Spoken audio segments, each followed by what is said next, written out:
we've got an alarm call up in Torreon. A lot of times what will happen is folks will have their house in Torreon that they are not living in year-round, and so their alarm will go off and they're not there to shut it off.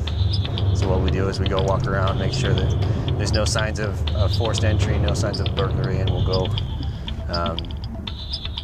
give them a call, let them know that, hey, your alarm was set off, but everything looks okay.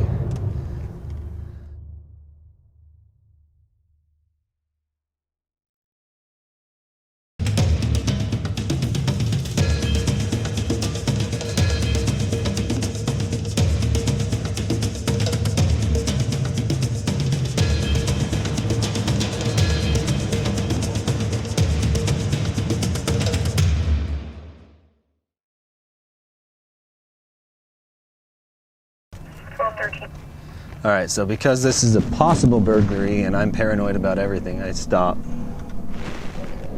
a little bit further away instead of parking right in front of the house. That looks like my sergeant's already on scene, so we'll just hop out and go.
He said it's code 4. He's asking to run license and warrants just to make sure that this person does come back to this house.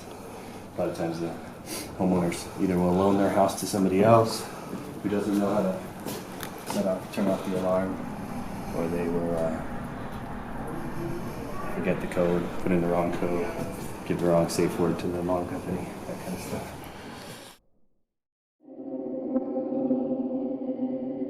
Officer David Kellywood, one of the youngest officers with White Mountain Apache Tribal, Be and concerned, but don't panic is the message that Navajo County Public Health Director Jeffrey Lee to a dispute following a report of shots fired at 19. A press release was issued by who was shot and the killed on Navajo County February Public Health 17th by Services District Salem. and the Arizona Outpouring Department of Health community Services support for Kellywood's wife Camelia and their 2 young sons. COVID-19.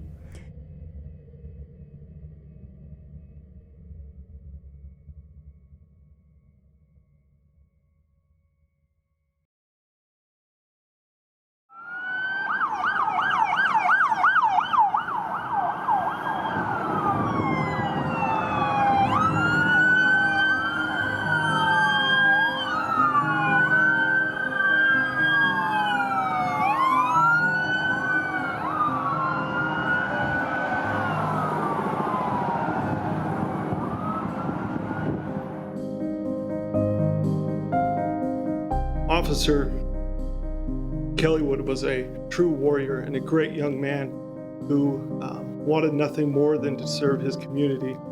He first started his career in law enforcement with the Navajo County Sheriff's Office as a detention officer.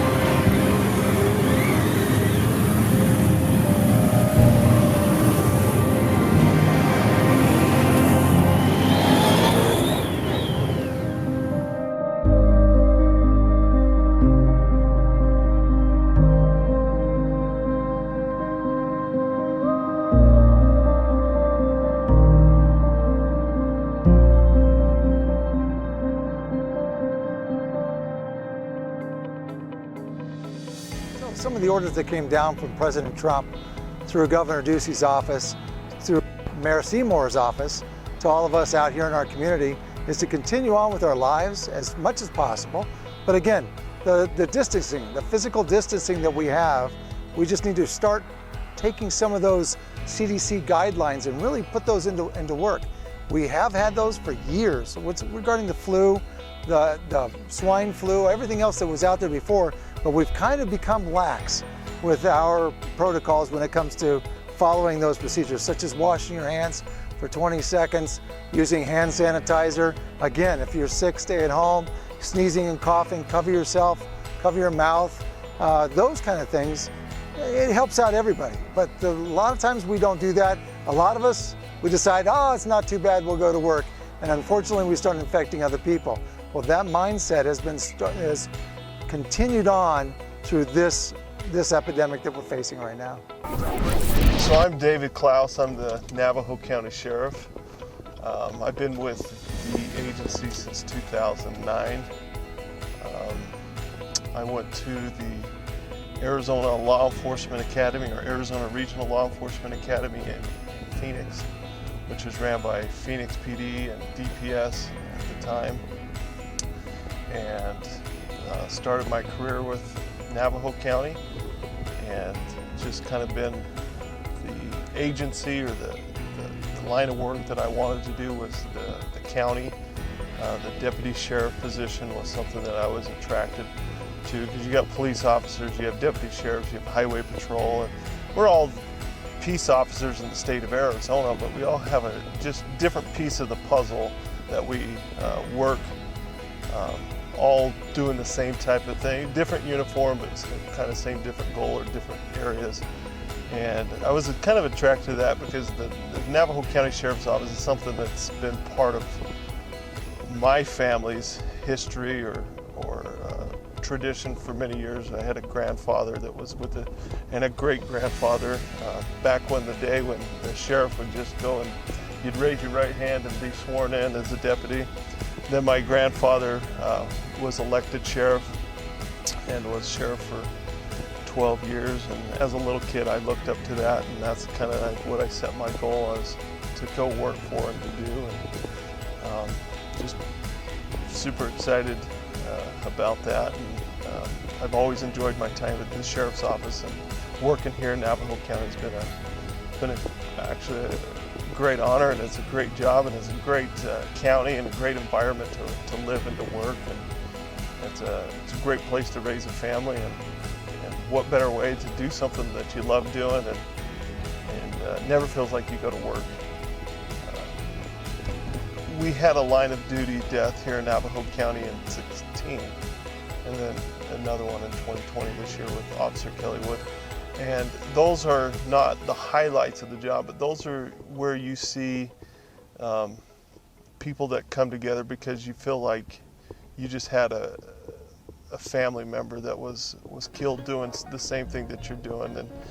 And what I enjoy about the profession too is you work together, you trust your life or your safety with your partner that backs you up on this call or goes to the call and supports you in it. And it is a tough job. It's a dangerous job. It's a job that's changing every day.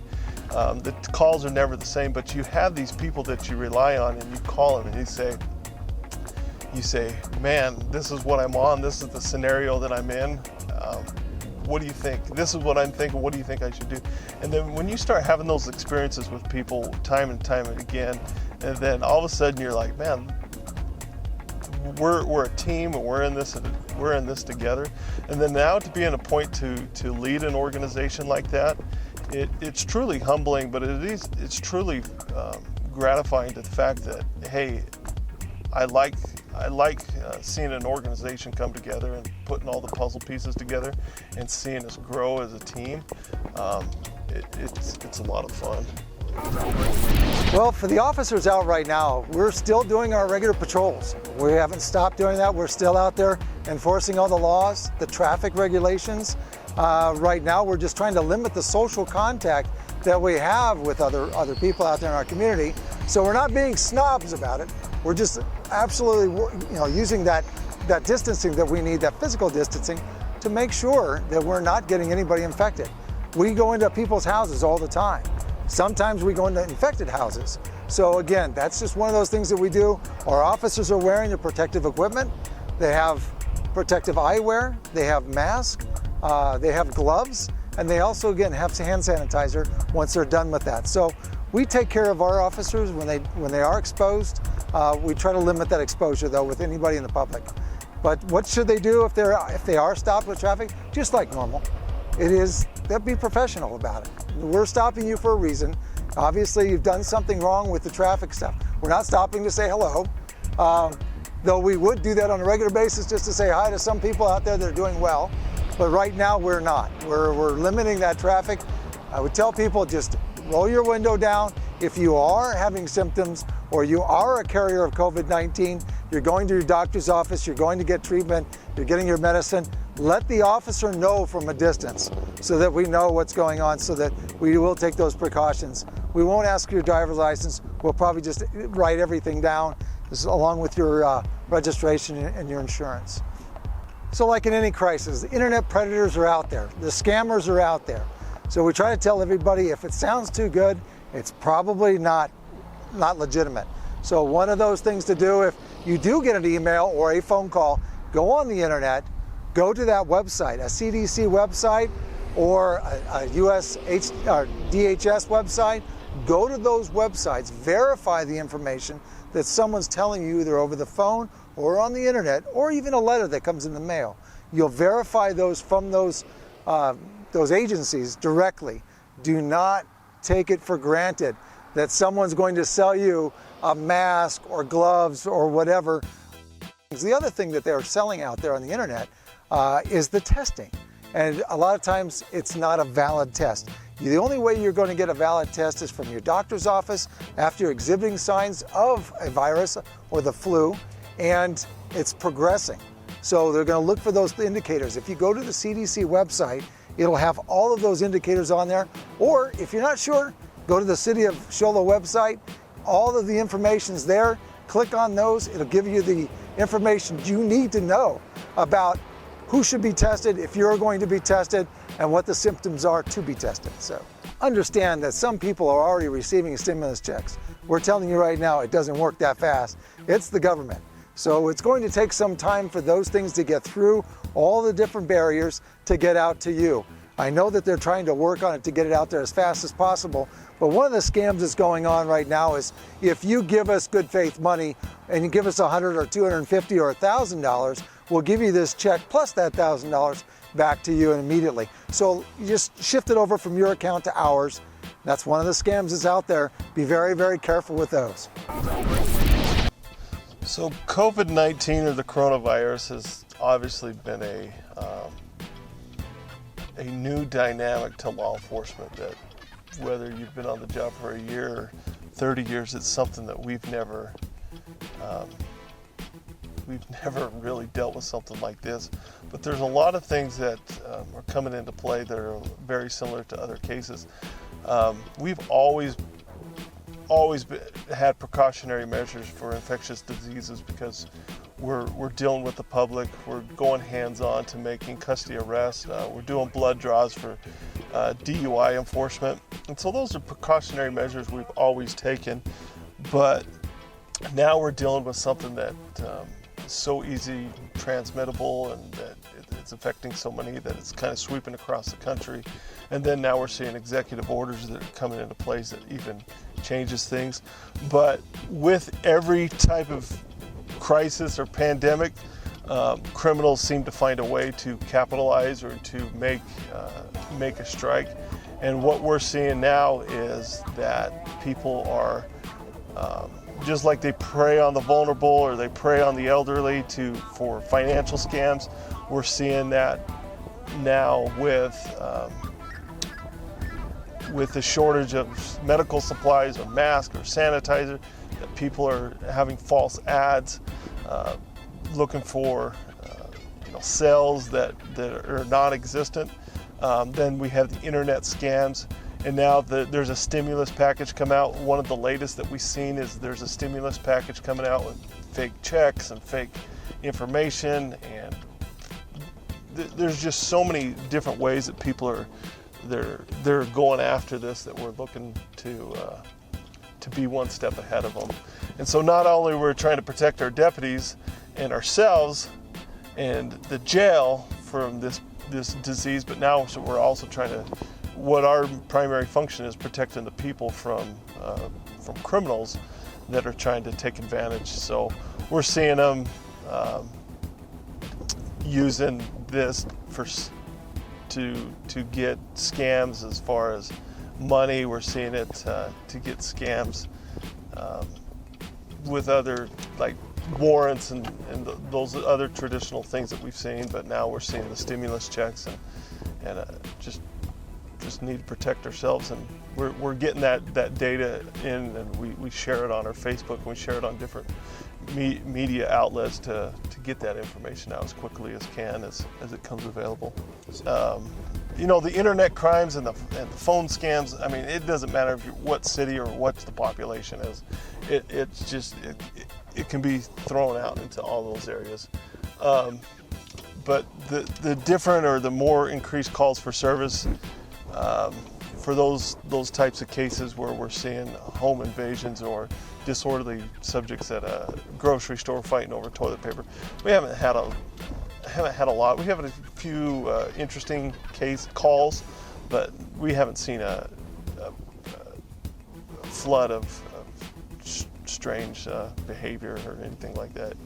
And that's why we're telling the public, and we're staying strong out there, saying we're going to keep a strong enforcement. We're going to keep a strong presence in the community to ensure the public that we're continually to do our job during this challenging time. Even though different parts that are deemed non-essential, we feel public safety is essential, and that we need to keep a strong presence in the community.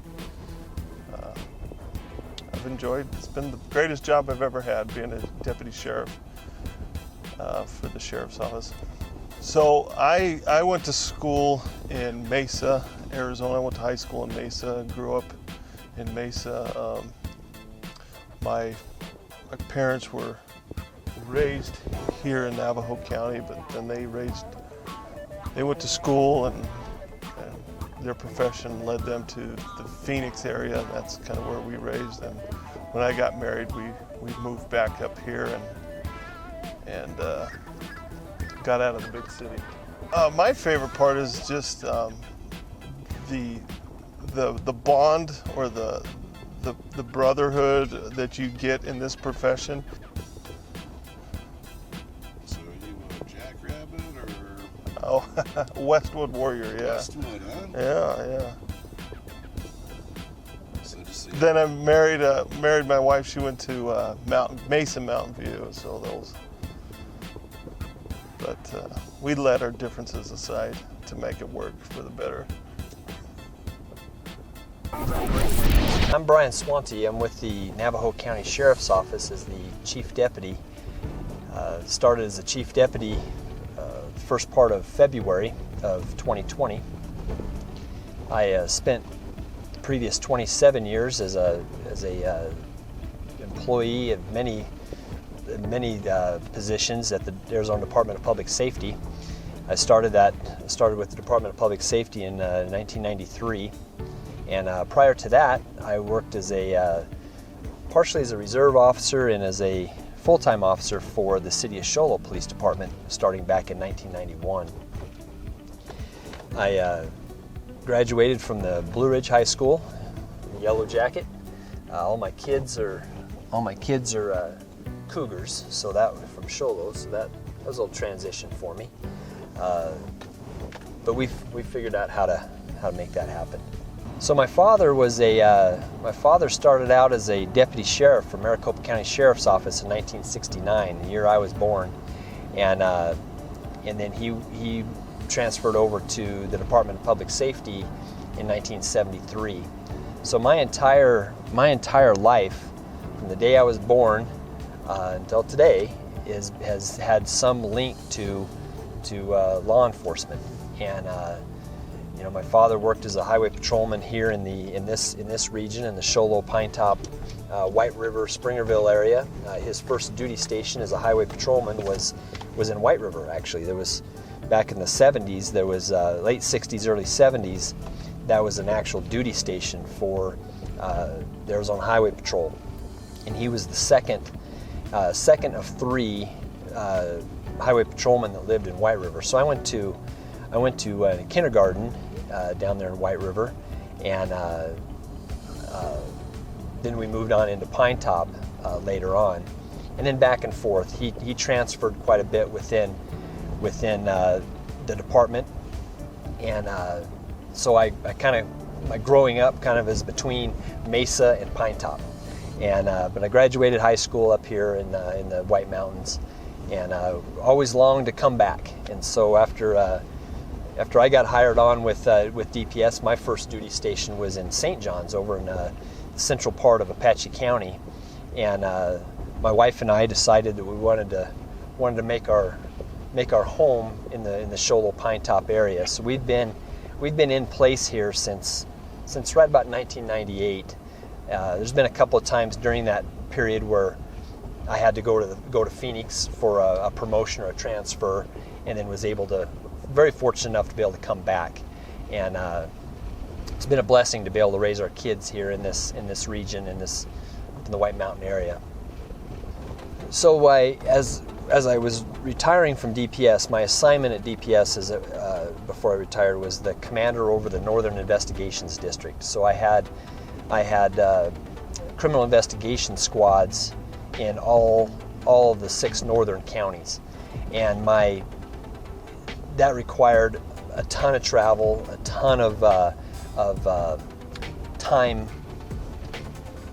commitment into what was going on across northern Arizona. It was a great job. We did some phenomenal investigative work, and but what I really missed was I missed my investment here in my hometown, in my home region. And as a patrol sergeant here in the Show Low area, and then a criminal investigations supervisor in the gang unit, I was able to invest right here, and I missed that. It was exciting, the being a captain over Northern Investigations. Man, I could never find that education that I got during that period of time, but I just really missed having that investment here locally. So being at the sheriff's office, 100% of my time and effort and commitment to law enforcement is right here. It's right here at home, and I like that. I like that quite a bit better. Well, the community is just I mean, where do you start with that? The community here is everybody has their own lane. They have their own responsibilities. I'm talking on the law enforcement side of it, but when something happens, whether it's a wildfire, whether it's a COVID-19, whether it's a manhunt, it doesn't matter. Law enforcement comes together, and it's somewhat expected, but in other areas of the state and other areas of the country, there's a lot of competition, if you will, or people don't get along. And every agency has their little rubs against one another once in a while, but bottom line, when needed, everybody, leadership, line level, everybody comes together, and we focus on the issue at hand, and that's what I really like about this region.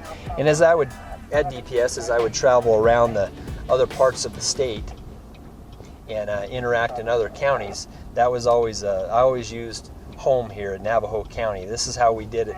This is how we did it over in that region, and I always use this area as an example of how we should be doing and conducting business.